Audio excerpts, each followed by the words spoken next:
I am so excited about this final panel. I know I was excited about that last panel, and it was great, and I love seeing people agree who might not agree on other things. That was super fun. Please follow up with Andrew Biggs to tell him how much you liked his op-ed. I liked it too.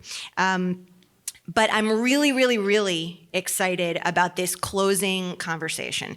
There have been a lot of references yesterday, today, about what younger generations think or want for the future of certain programs like Social Security. And a lot of times that's how it goes. People talk about younger generations. They say, well, young people don't think Social Security is going to be there for them. And then they'll say polling, right? Or, well, younger people think blah, blah. So we said, you know what, instead of talking about what these younger generations want, why don't we give them the stage and let them tell us what they want to see? So we're getting out of the way, and we're going to let them, and I got to give a huge shout out to Zane Snyder Cox, who is part of the Academy team, who shaped this whole panel. We said we don't want anybody old like me getting in the way of this. So just really excited. They put this panel together, and I want to just say a huge shout out and huge thanks to the one and only Catherine Edwards for agreeing to moderate it, which feels kind of perfect because those many years ago, when I think she and I were considered young members of the Academy, she was the person who authored the Young Person's Guide to Social Security. We were young then. There was a time where we were young and cool. And so she's kind of making a return appearance, no longer as a young person, but to hold space for young people in leading this conversation. I also just want to give her a shout out for being a senior fellow with the Academy and one of our first innovators with the Benefits Future Studio. And if you don't listen to her podcast, you're doing it wrong. It's called Optimist Economy, yes? And it's amazing, and you should totally listen to it. And there's lots of Social Security content. So Catherine, take it away. Yes, thank you so much for that. My name is Catherine Ann Edwards. I'm an economist, a writer, a podcaster, an influencer, but my start always was with Social Security. And I did see a couple people look up like, girlfriend, you're 40. This is the youth panel. You gotta make space. But I'm hoping to facilitate a conversation, having once been up on the stage as a bright-eyed, bushy-tailed youth. I'm still quite bushy-haired, but in wanting to talk about the perspective that I bring. But I have now been coming to this conference for almost 15 years, and I look around the room and I see so many people that I know, and I wonder how many of you know the fine people that are gathered up here. So we're gonna do this a little bit as a getting to know you at the same time. So let's go down the row, so your name and what you work on. Awesome, thank you. I'll start us off. My name is Jacob Moore. In 2024, I served as the Academy's Merton Bernstein intern on social insurance. I worked closely with the National Institute on Retirement Security that summer, writing a report about intergenerational support for Social Security using survey data. After completing my Master's of Public Policy in 2025, I am now working as a data scientist for a consulting firm called Carnegie, but hoping to reconnect with the space here, everything to do with social insurance and all that good stuff. Keep going. Hi, everyone. My name's Casey Doherty. I use she, her pronouns. I'm a white woman with short-ish blonde hair wearing a white mask. I'm the policy analyst for the Disability Justice Initiative at the Center for American Progress. You have all had the pleasure of hearing my boss, Mia Ives-Rubley, over there speak, so very happy to follow her. And then I'm also wrapping up my PhD in disability studies.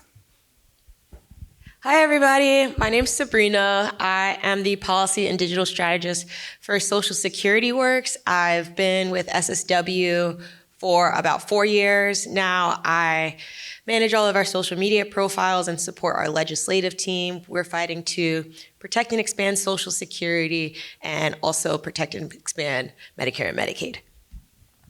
Hi, everyone. My name is Zane Snyder Cox. I'm with the Academy as a communications fellow, but I started as the 2025 Merton Bernstein intern on social insurance. Now I do our communications. If you're getting emails, that's me. And I'm also interning on the Senate Special Committee on Aging through Ranking Member Kirsten Gillibrand.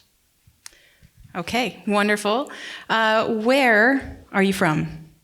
I am from a small town in the Chesapeake Bay area of Virginia, right across the water from Norfolk. It's called Poquoson. I am also from a small town in upstate New York, like 30-ish minutes north of Albany in farmland, but I've lived here in DC for 10 years. I'm from the boogie down Bronx. I was born in Las Vegas, Nevada, but now live in New Rochelle, New York. We often hear that young people are disconnected from Social Security, but this is a good time to review. Who do you know is currently on Social Security? Sure. So both sets of my grandparents, I'm fortunate enough to have all four of them still around, but those are the immediate people that come to mind. Yeah, friends, family, community members. I think I do a lot of work kind of in my primary disability area. I have a disability called myalgic encephalomyelitis, more commonly known as chronic fatigue syndrome. And only 25% of us with that disability are able to work full time. So many of my friends do rely on benefits, and I've tried to help them where I can navigate. It's a disability where it's very hard to get medical documentation. So that's just a very, very challenging thing for that community. Also a grandparent. And I think we were talking earlier about, when folks begin to claim retirement benefits when they can because they need it, it really can hurt them in the long run. That's been the case for my Nana, who started claiming at 62. She turns 92 next week. So shout out to Nana. She doesn't have access to the internet, so she'll probably never see this, but yeah. And there's a lot that I've tried to support as one of her family caregivers as well. I've made a new friend. I met him in a mosh pit. He is on SSI. I'm also lucky to have both sets of my grandparents still with me, and both sets are on Social Security, but with different levels of dependence on the program.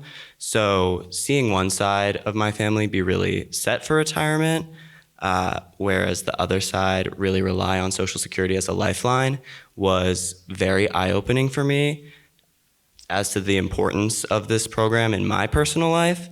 And for me, that moment only happened when I actually had a conversation with my grandparents about Social Security and the way that it has supported them and allowed them to live with dignity in retirement. So this will be related, but what made you, and I think a lot of people here would identify as this, a Social Security person? Where it has become a part of your life to advocate and to research and to educate about this program that is so fundamental to families, to economies, and to people's livelihood and well-being. What made you into a Social Security person? Sure. So I'll start by saying that, all of my education has been related to government or policy. And personally, just as I guess just something that I felt strongly about was the fact that I don't think anyone should be living in poverty. And the more you learn about Social Security, the more you realize how much of a benefit it is to truly pretty much everybody, regardless of the walk in life that you're on, and just how important the program is for ensuring that the elderly stay out of poverty. So that's kind of what led me to apply and then do an internship on Social Security with the Academy in 2024. And then after that internship, I decided I really, really enjoyed working with the primary OSAI, Social Security program. And so that's also what I focused on for my master's thesis. So I've been very grateful to work squarely in disability policy, and I like to say that disability policy is everything because disabled people are in every communities, every policy is impacting disabled people. And my policy work has always focused on systems that punish people for being disabled, punish people for being poor. And Social Security, I think there's a lot of good, but I think it does kind of sit at the center of that intersection, which definitely brings me to the work both personally and professionally. I think also just thinking about the legacy behind this work. That's why I feel so fortunate to be invited and also invited to speak at events like this, because meeting folks who have been doing this, far longer than me has been really helpful in understanding, where we've come and where we're going to go next. So I feel really energized by, being in communities like this, and I feel like there's a lot of work still to do. What made me a Social Security champion? Social Security Works was my first job out of college. I honestly did not know much about the program. I was just like every other 21 or 22-year-old at the time. But it really clicked for me when I saw the people we were standing up and fighting and protecting, and also like just getting a better understanding of the program and the misinformation that's been fed to me my entire life. This is my money and it's your money. And together we pull these resources together to make sure that people can live with dignity in the event that something happens in their life that they have no control over. So it clicks. I'm happy here, and I'm glad to be in Washington, where I have a job where I can sleep at night. It hurts. I owe my interest in Social Security to a class that I took in college. Started off with the decline of defined benefit plans and the rise of defined contribution plans. And then we got to Social Security solvency and reform options.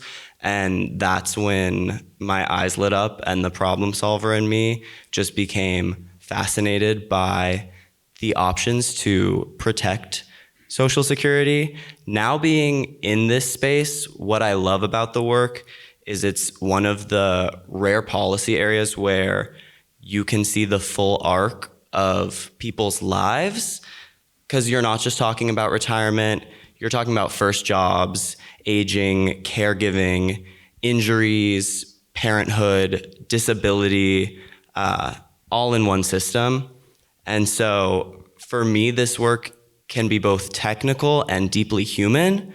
We can dive into technology and research and advocacy, but also hear stories that immediately connect policy to lived experience.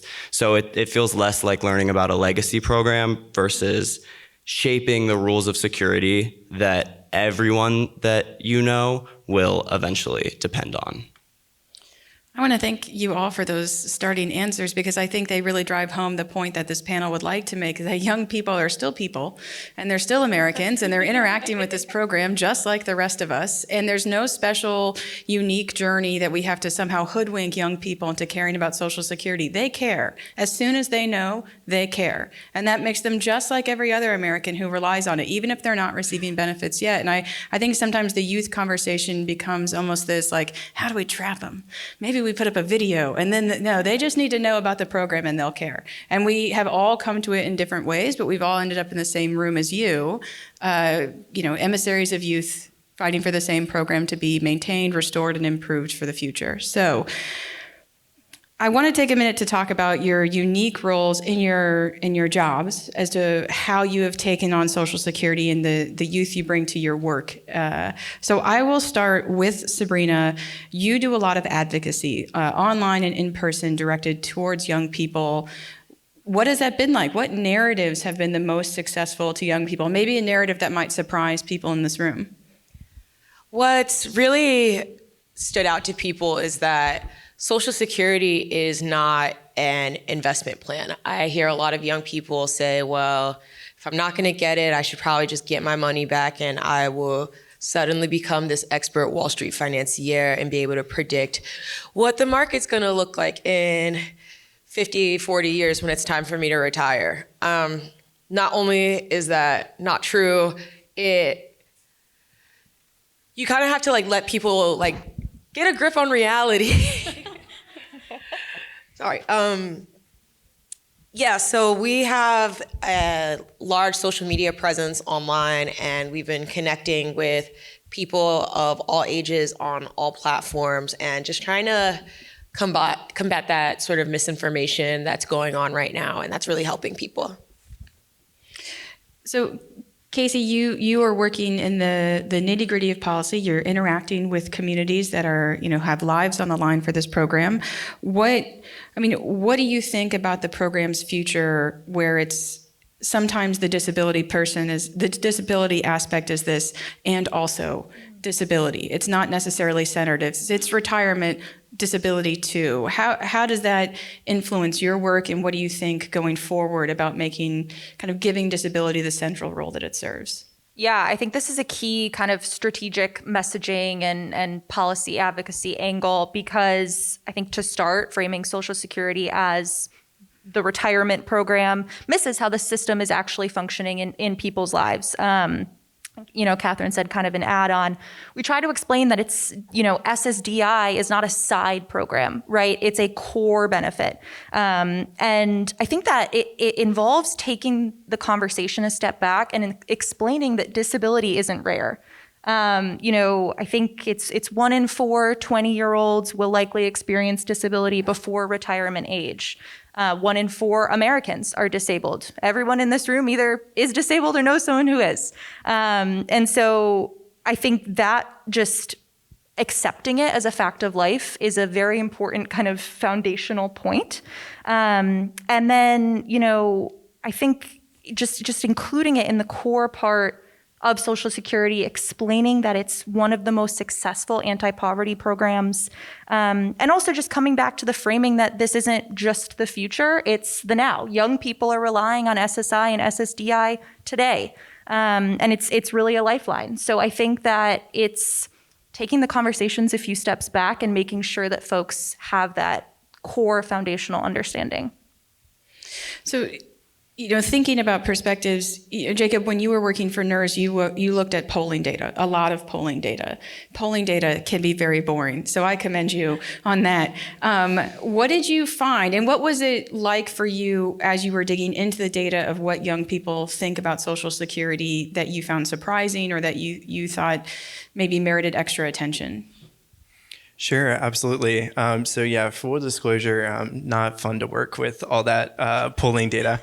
To be completely honest, some of it was not even in a usable format, or I was looking at, scanned documents from, before the internet was even a thing. All that's to say is that what we found to be really interesting is that, as a lot of people might expect, confidence in receiving Social Security benefits does increase with age. So what that means is somebody like me who's 25 is going to have a lot less confidence that they'll receive their benefits one day compared to someone who's, say, 50 or 60. And a lot of that, simply has to do with the fact that you're further away from retirement. But what we also see is a lot of, this trend holds across generations. So the best way I can explain that is by saying that we are seeing similar levels of confidence in the system for somebody like me who's 25 today as my grandfather, for example, when he was 25. So it's not just that your confidence increases with age, but also Gen Z is not specifically different than previous generations in their low confidence in this system.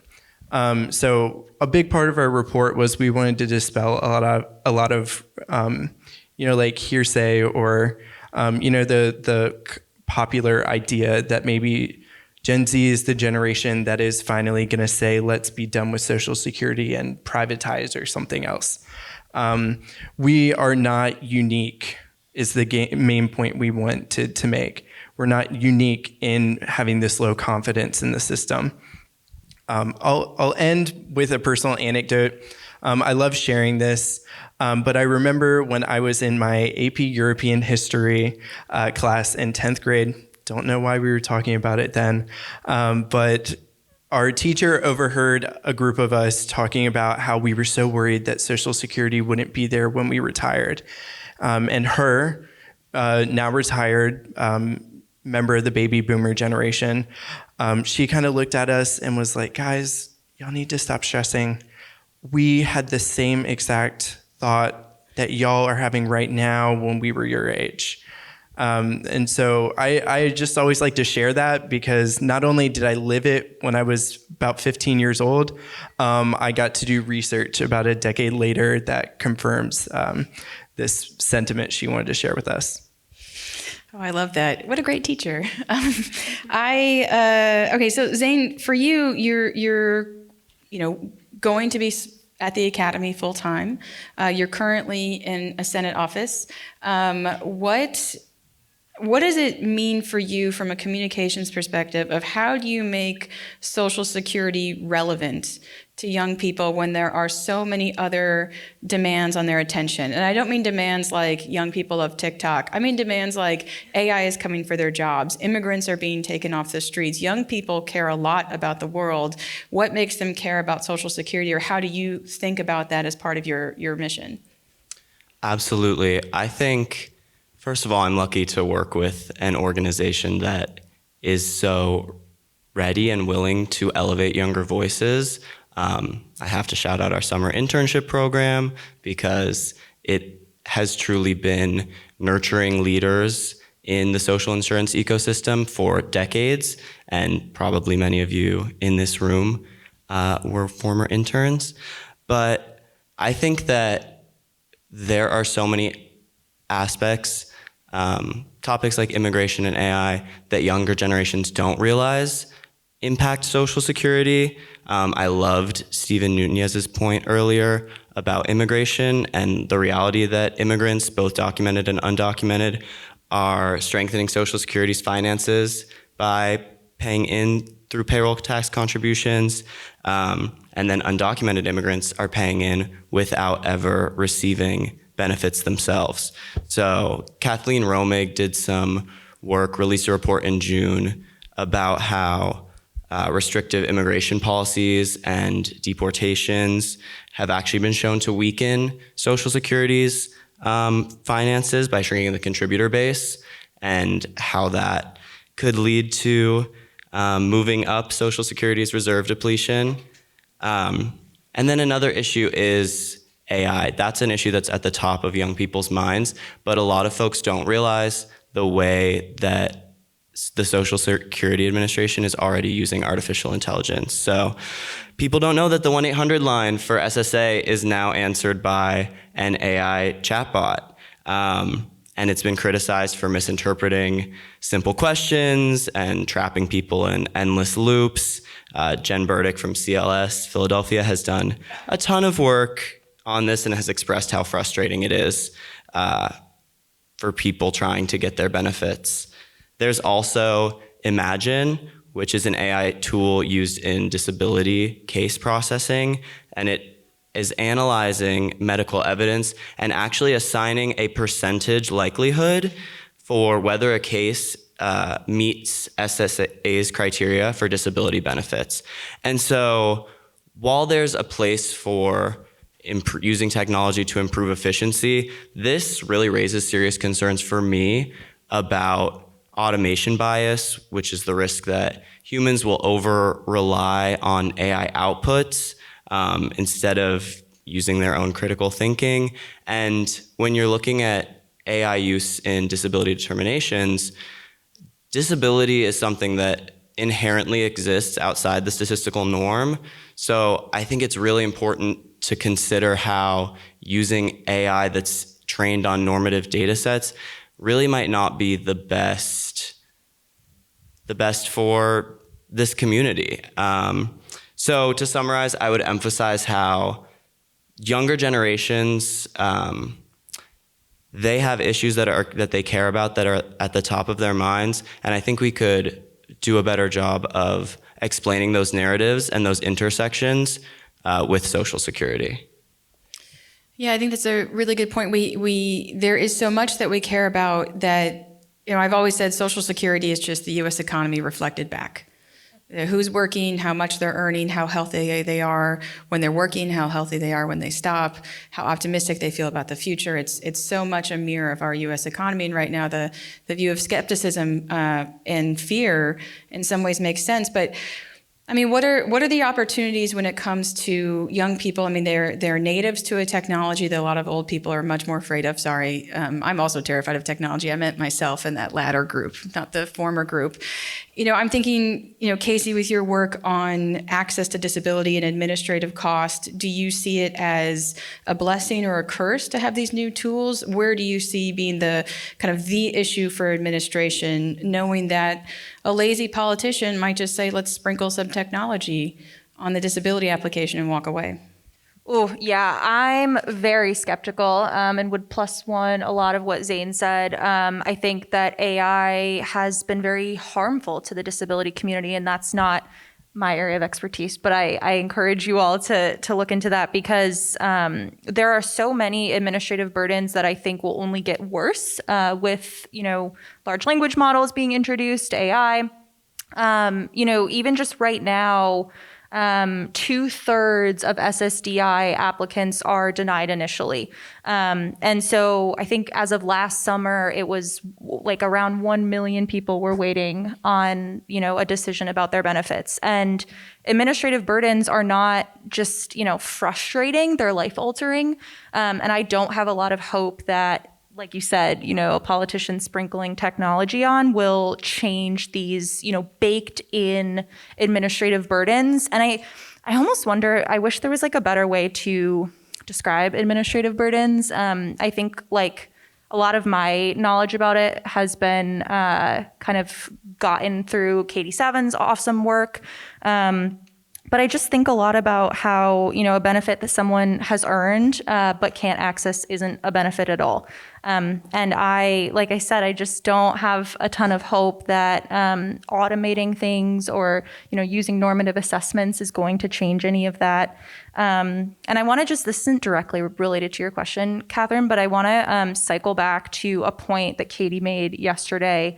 In speaking about administrative burdens, ask the question, like, what are the things people would be doing if they weren't having to deal with administrative challenges? And the way I think about it is like stuck in like an administrative burden purgatory. That's my paraphrasing. But, it's like, what would young people be doing with their time and their energy? And I don't even think that's about productivity and capitalism per se, but just the understanding that people deserve support and benefits simply because they're people. And, what would they create with that time? What would they, how would they rest? How would they find joy? So that's just something I was also noodling on. And Sabrina, in an advocacy role with an audience, geared towards young people, you have competing demands of being the cheerleader for this is an awesome program and y'all should like it and you might not know much about it, as well as being the defender of there are threats to AI coming for this program. I mean, how do you balance those narratives when you're talking to people who might have almost no familiarity with the program? Do you lead with the positive and then tell them here's how we defend? Do you bring things up that that they'll care about right away, like AI is coming for Social Security? Like, how do you balance that? Right now with Social Security Works, we have a lot of campaigns we're leading, and circling what my fellow panelists have said, AI is a huge problem in the fact that people are over-relying on it right now. At the end of the day, a billionaire is going to be a billionaire. And they are trying to come after this money, and young people are noticing that our democracy is transforming into an oligarchy where this class of people with more money than they'll ever be able to spend in their entire lives are telling us that we have to work an hour to afford a dozen of eggs. And by undermining confidence in the Social Security system and intentionally sabotaging it with glitchy AIs and departments of government inefficiency, they're setting the stage to be able to topple Social Security and take our money that we've earned from us. When we counter that with facts and give people a sense of urgency about what's going on, that's when they respond the most. Unfortunately, our social media algorithms prioritize content that provokes an emotion from people, more often a negative emotion.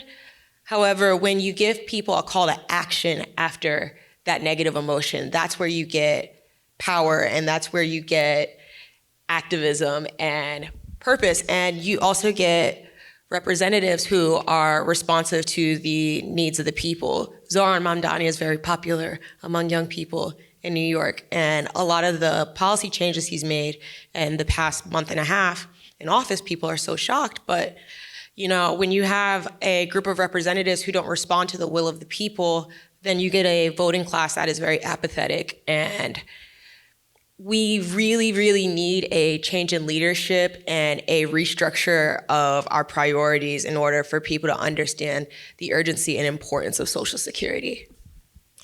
So, Jacob, I think this goes back to the work that you did on the skepticism that young people have about Social Security. It's often expressed as, and this is why they won't get it. They don't care, so we can take it away from them. So, to what degree could that skepticism be good? That worrying that Social Security won't be there is what, in part, activates each generation to fight for it and to make it better. Yeah, sure. So to answer that question, I would say that the role of people being concerned about it, the more educated that we can get young people to get in terms of how the function or how the system actually functions, the better. So to put that more plainly, is just young people, it's not enough for them just to be concerned about it. They also need to be educated about it. Because when the average person my age thinks that Social Security has a bunch of money sitting somewhere in a vault that's going to be granted to you once you reach a certain age, people are not going to be able to engage that well with any kind of push for reforms. And so I would say it's really important for us to educate young people about it. I'm sure that the work that Sabrina has been doing is fantastic for this. But another thing is to kind of help people understand that it's simply a funding imbalance, and it's not that the entire system is going to collapse. Even once our reserves run out for the system, from the latest I've heard, we can still pay out about, I want to say about 75% of benefits, 80. So that's another thing that I would like for young people to know, is that like if the system runs out of money, it's not like nobody's going to have money or nobody's going to receive anything. As long as people are paying into it, some benefits will be paid out. I'll close this by saying that there's also a lot of room for young people to be driven to action for reform when they think about how not all of us in our economy might be paying our fair share into it. One of the big sticking points for me has always been that somebody making about $180K a year is paying the same into Social Security as somebody like Elon Musk. And so I think that there's a lot of room for you to get young people excited about this if it's framed through the lens of this kind of populist messaging about who's paying their fair share, who has and who doesn't have.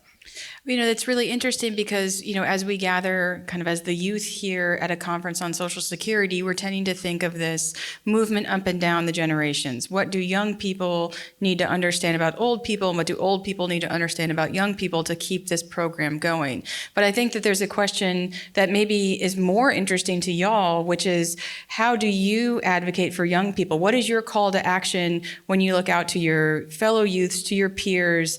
What do you see as being vital of bringing them on board, and how do you talk about it? How do you prioritize it? What is your call to action for your fellow youth? And we'll start with Zane and we'll go this way. So I have so many calls to action, but one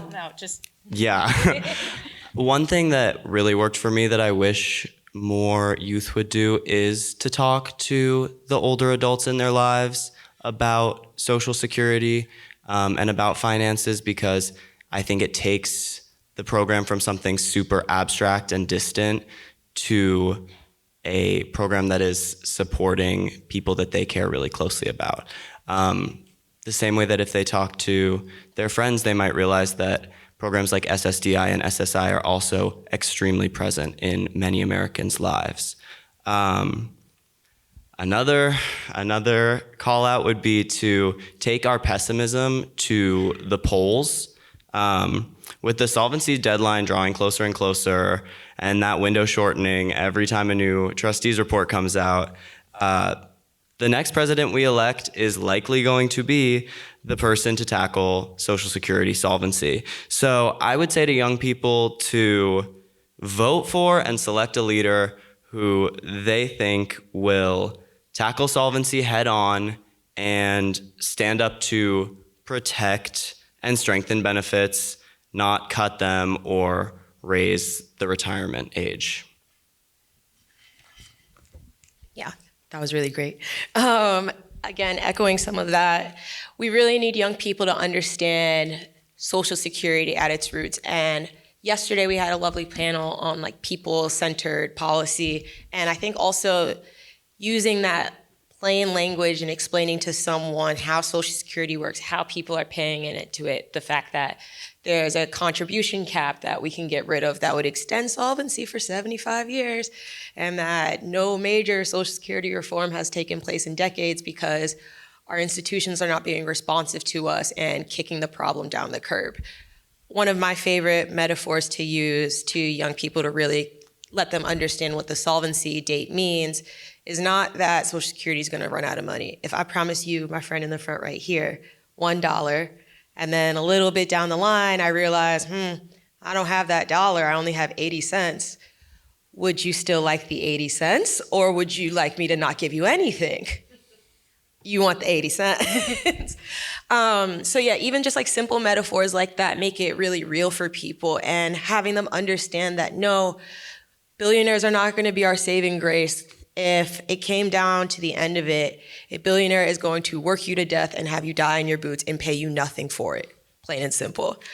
But instead of having a system like that, a system where people retire into poverty, where they become disabled and they lose everything, or if they lose a family breadwinner, they are no longer to support their family, letting people know that Social Security is there as an insurance program for things that you cannot control. I'll close on this also. I want to retire, and I don't want to retire super late, and I would like to spend my retirement secure. I am not owed Elon Musk to work until I die. That is simply not the truth. And also, even though I consider myself a kind and good person, that's not going to guarantee that I am in perfect health when I get to old age. I don't know any 100-year-olds with perfect vision, teeth, and hearing, but I'm glad that there's a system in place that will protect them and let them live those final years with dignity. Yeah, I would plus one a lot of what my fellow panelists said. I think, in adding kind of the disability policy angle here, cycling back to what I said at kind of the top of the panel, just reminding folks that disability isn't rare. It's not something to be afraid of. It's just a fact of life, and we need to be prepared. Young people become disabled. I became disabled at like 19 and, didn't know where to turn to for support. But I think we really can tap into, in particular, I do a lot of thinking about the disability community. I don't know, I feel like a lot of young people, if you're a disabled person, you have a million other disabled friends. And I think there's a lot of organic sharing about benefit systems and how you navigate interacting with the government.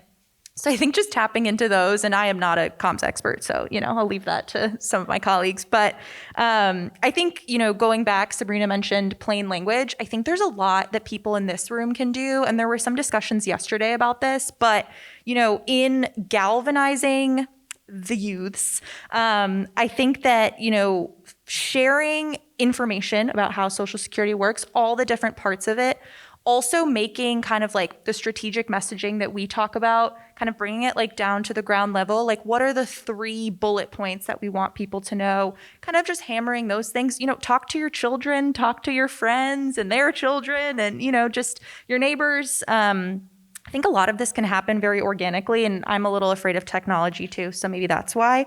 And I think that the last thing I'll say is, flip the question in terms of like a call to action for the young people, but also a call to action for the folks in this room and all of your colleagues and community members. I think what I would ask you all to do if you're, leaving this space in an hour or less, treat lived experience, especially by young people, as the policy expertise it often is. I think young people are very excited and willing a lot of the times to share their stories. So just, listen and create spaces that they can do so, like this or more informally. I think that's a really important part. And then also I would say just don't shy away from young advocates coming in hard and fast with new ideas and new momentum. I think we can really kind of use that to help us push forward, even if it feels a little uncomfortable.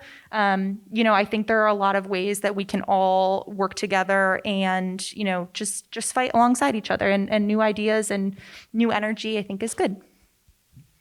All great points so far. I'll wrap us up by saying that I think that young people need to understand that Social Security is probably the most successful and long-running government program in the history of our country. And if we would all be foolish to think that we cannot do anything to salvage the system, if not expand it. I see us as being in another pivotal moment, something pretty similar to, around 1980. Obviously, I wasn't there. But we are going to have to begin ramping up efforts to at least engage in bipartisan talks to do something about this. The unfortunate thing, in my view, is that it's going to have to be on a bipartisan basis.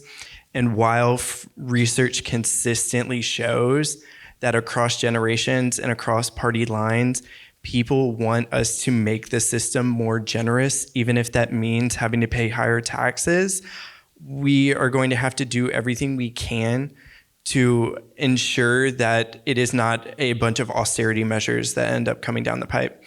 We need to make it clear to young people that they do not want to be working until they die.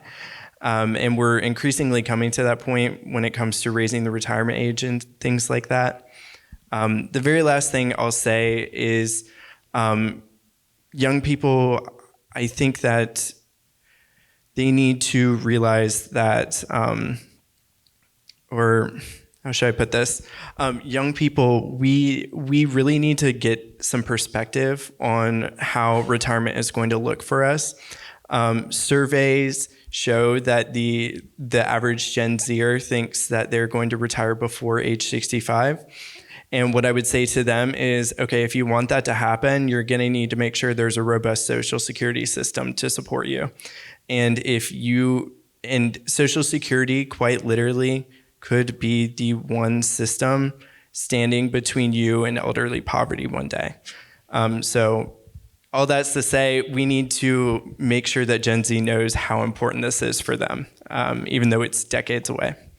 So I have two quick questions to wrap us up. The first one is just in service to everyone in the room. Very quickly tell us what are as a Social Security person who also has friends, what are the myths that you hear when you talk about Social Security? So I can say that when I was 22 and working on a young person's guide, the one I heard all the time was Congress steals from Social Security, and I can make more money if I invest it.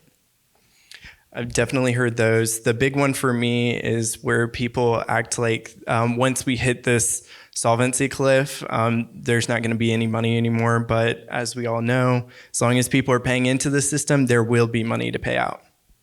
I think big ones for me are just, the framing that it's just for retirement, and SSI and SSDI don't exist at all. And the other one, I think not so much I think a misconception rather than a misunderstanding, but just how many people are eligible for carve outs like ABLE accounts or student earned income exclusion. I think Mia mentioned that earlier. There's just so much that people can have access to. They just may not know that it's there.